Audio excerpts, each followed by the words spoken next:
Don't get me wrong. We all want a clean and beautiful home. But the idea of locking yourself in your house for a whole weekend or even a week to scrub baseboards, clean walls, wipe down windows, cleaning the stove, all of these things that we do for spring cleaning, it just feels exhausting. It's not sustainable. That does not feel like self-care. It's giving struggle. It's giving survival mode. And I don't know about you, but I am trying. I'm not trying. I am calling in a life of more ease. That's why I'm here to tell you that spring cleaning is unnecessary. Only if you have a sustainable practice of tending to your home. In today's video, we're going to be talking about the hidden energetic meanings behind certain cleaning routines and what it is that you're actually clearing. I'm Danny Sinclair, holistic interior designer, blending aesthetics with energetics. And this is what it means to feel at peace within your space and body. You see, spring is about the energy of revival and renewal and a refresh.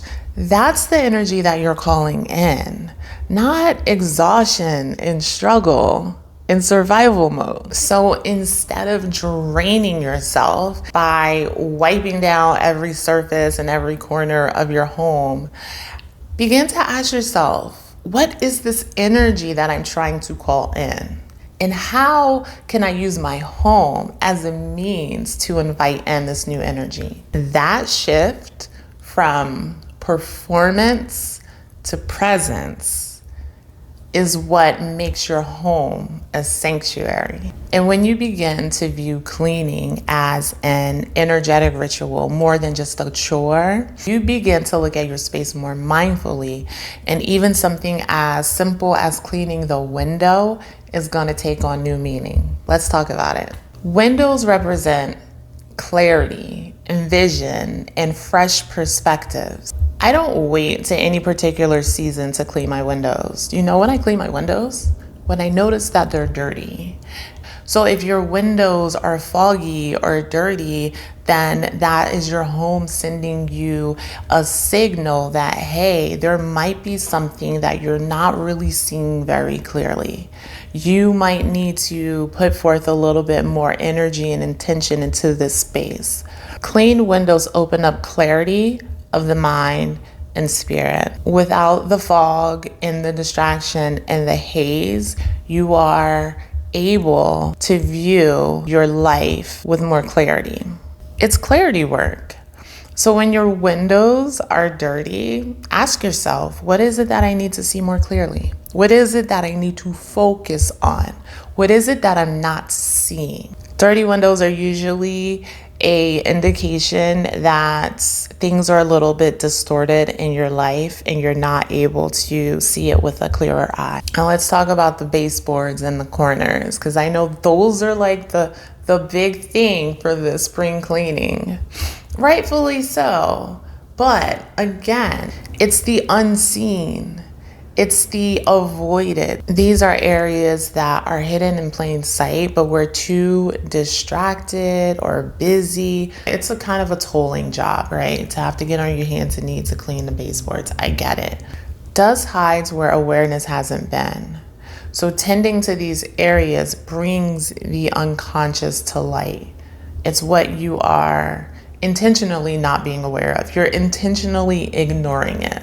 You can see it over time when it cakes up, but you put it off, save it to the one day that you're going to clean the whole baseboards and all the whole house. That doesn't even make sense. What if you notice the dirty baseboards and then you make a note to clean those in one room, perhaps the next time you mop your floor?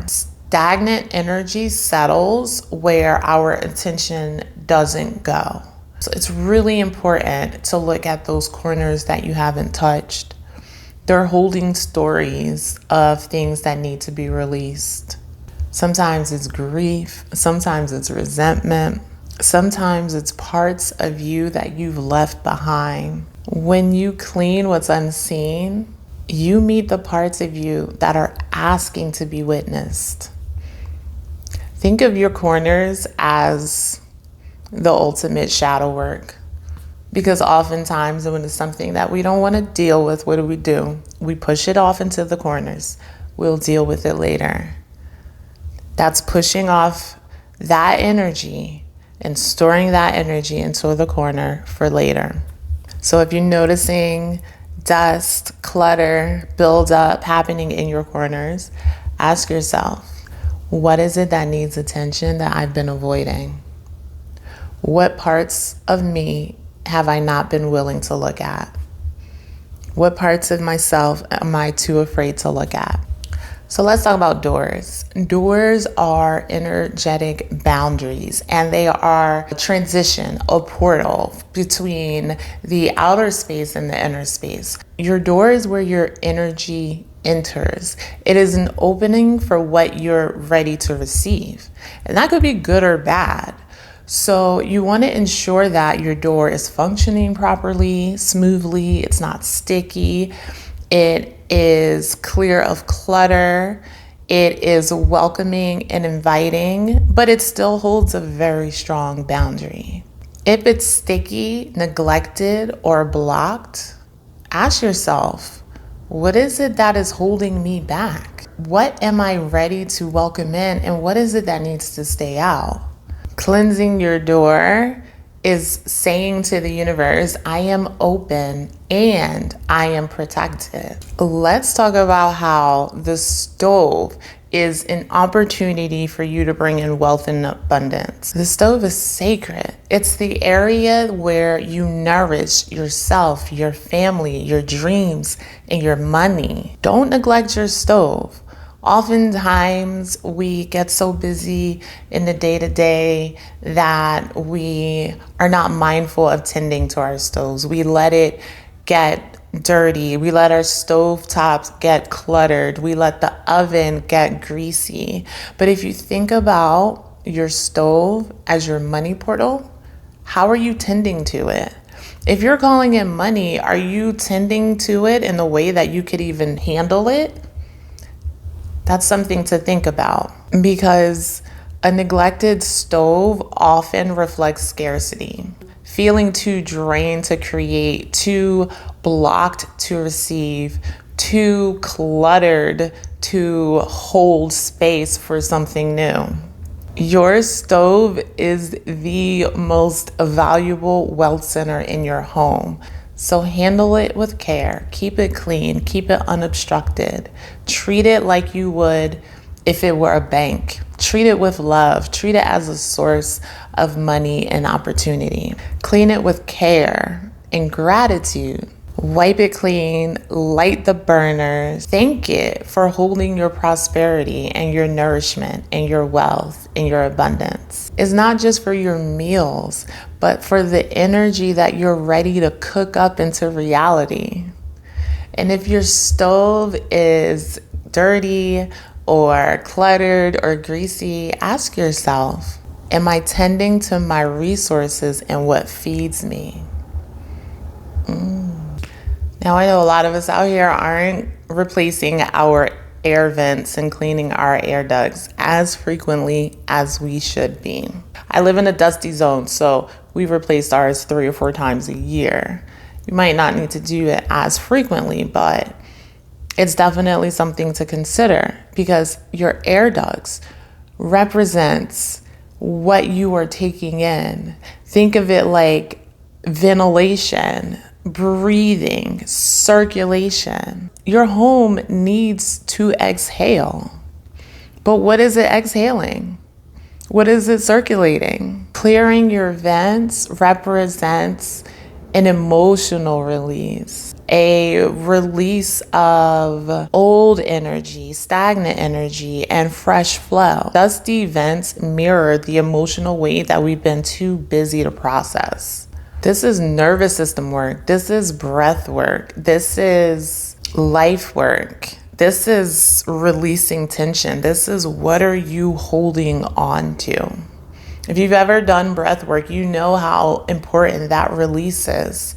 The release that you don't even notice that you have, and there's stagnancy built up within your body until after you do it. If you notice that your vents are getting dirty and dusty, ask yourself, where do I need to breathe a little bit easier and freely?